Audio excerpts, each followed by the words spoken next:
Hey, gardening enthusiasts, this is Paul. Are you interested in a super quick, super nutritious indoor gardening adventure? Try microgreens. Hi, garden enthusiasts. This is Paul from Resilient Backyard.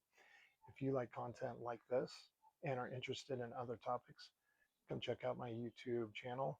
It's Resilient Backyard one. And as always, enjoy the process. So process, how do I create my microgreen trays? What I'll first do is I'll fill my small container with the seed starting soil. Um, Secondly, then I'll make sure it's flat. And then thirdly, what I'm going to do is I'm going to take my seeds and I'm going to just sprinkle them on top. Okay, now this seeds, I don't want them super dense, so I'm not too bad. I use Burpee's microgreen seeds. The reason for this is because right now you get 2 for 1 seeds. Are you with me? So it's kind of a good deal. And then I'll sprinkle those on top. I'll apply a little bit of soil on top of that, and then I'm done. Another thing to also consider is just how the package of microgreens are the suggested directions for that. So you can always read on the label exactly how long. Some seeds take longer, maybe a week to germinate. Some seeds take a shorter amount of time. I kind of like this mix because I get a mixture of color, and that really kind of looks good on the salad as well, good presentation. And so for me, I know that it's going to take 3 days to germinate, no light. After that, they germinate.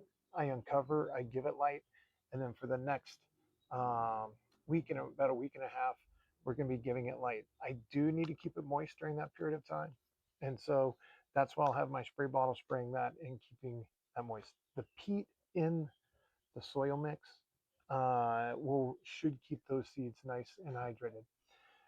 Another thing, you can keep the you can also water on top if you want to, and then have it drain out and then dump that water out after if you want to do it that way. Another good way is to water from the bottom.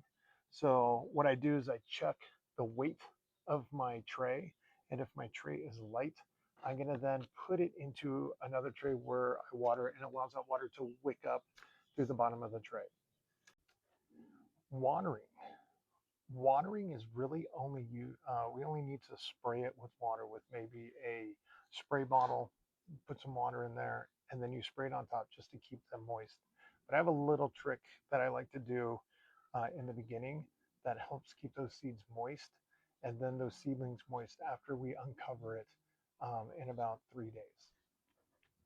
So the question is, why would I want to do that? I want to do that because that limits mold on the top. And so what I don't want to do is I don't want to have those seeds molding.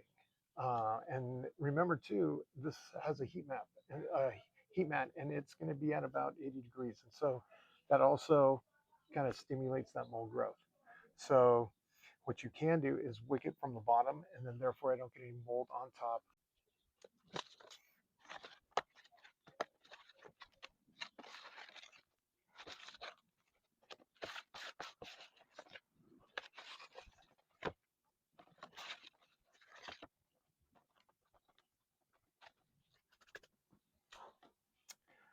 Notice the soil that was using was already pre-wetted, meaning I took water and I made it damp. And to me, that's the secret weapon of germination, is to have really nicely moistened soil for those seeds. So right when I hit those seeds are already going to start absorbing water and going from there. So now what I'm going to do is I'm going to put the seeds on top of the soil tray.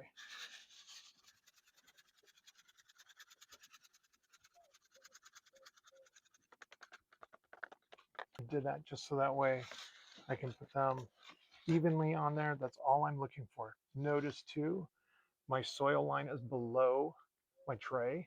And what that allows for is the water to sit in the soil. But also too, when I cut this, I only want to cut at the lip of the tray. Okay.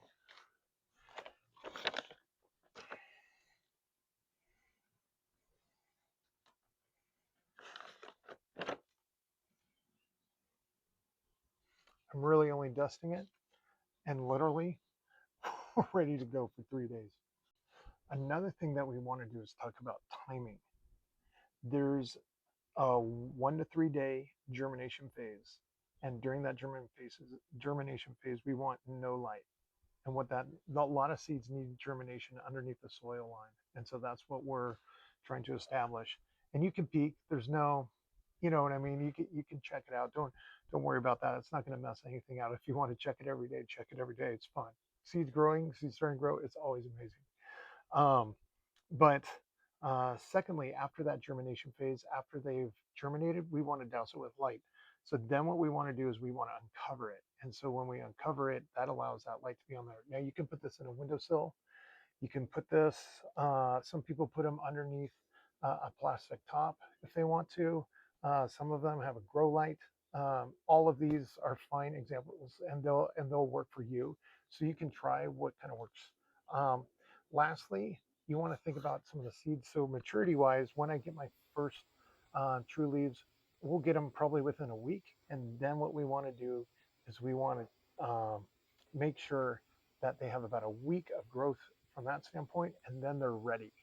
So we're going to harvest really quick. We're going to harvest within 2 weeks, and that's a really short, really great amount of time. So I like it because you get like instant results with microgreens, and they taste really really good.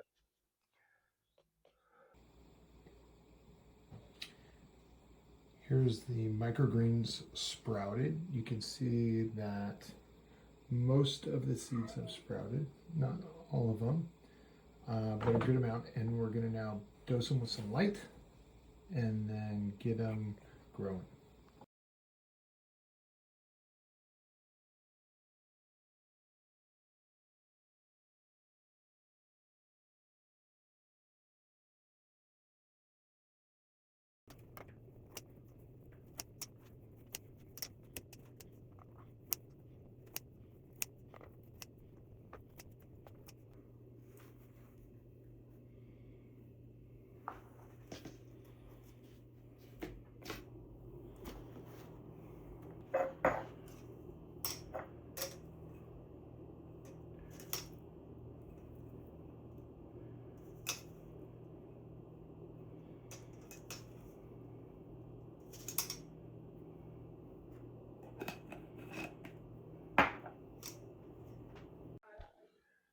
Well, that's about it. It's a great little adventure, and it's something that is pretty consistent too, which keeps your attention as you're growing things. And so, I hope you, as a gardener, consider microgreens, and I hope you enjoy that process.